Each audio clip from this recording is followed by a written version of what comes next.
জানেন সবচাইতে নিকৃষ্ট নারী কারা? যারা তাদের স্বামীর সামনে তর্ক করে এবং তাদের স্বামীর সাথে বেয়াদবি করে কথা বলে। আর যে নারী তার স্বামীকে অশ্রদ্ধা করে কথা বলে, যদি সুখের সংসার চান আপনার স্বামীকে শ্রদ্ধা করতে শিখুন। পুরুষের সবচেয়ে বড় স্বপ্ন তার পরিবার। পরিবারের সবার মুখে হাসির জন্য সে সবকিছু বিসর্জন দেয়, নিজের স্বপ্ন ভেঙে গেলেও। পুরুষের জীবনের প্রতিটি সংগ্রাম পরিবারকে সুখী করার জন্য। অভাব থাকলেও সে হাসি বিলায়, ক্ষুধার্ত থেকেও খাবার তুলে দেয়। যে স্বামীর প্রতিটি ঘামের ফোঁটায় পরিবারের ভবিষ্যৎ গড়ে তোলে, তাকে অবহেলা না করে ভালোবাসায়, সম্মান আর শ্রদ্ধায় ভরিয়ে দেন। কারণ স্ত্রীর সম্মানই হলো স্বামীর আসল শক্তি, আর স্বামীর ভালোবাসা হলো স্ত্রীর সবচেয়ে বড় ভরসা।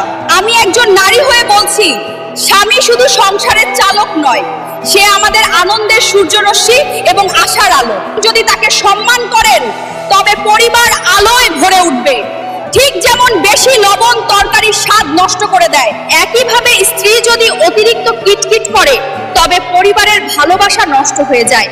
যেমন ঝাল বেশি হয়ে গেলে তরকারি যেমন মুখে দেওয়া যায় না, ঠিক তেমনি পারিবারিক জীবনে যখন সন্দেহ অতিরিক্ত বেড়ে যায় তখন সম্পর্কটা টিকতে পারে না। ধন্যবাদ সবাইকে, ভালো থাকবেন সবাই।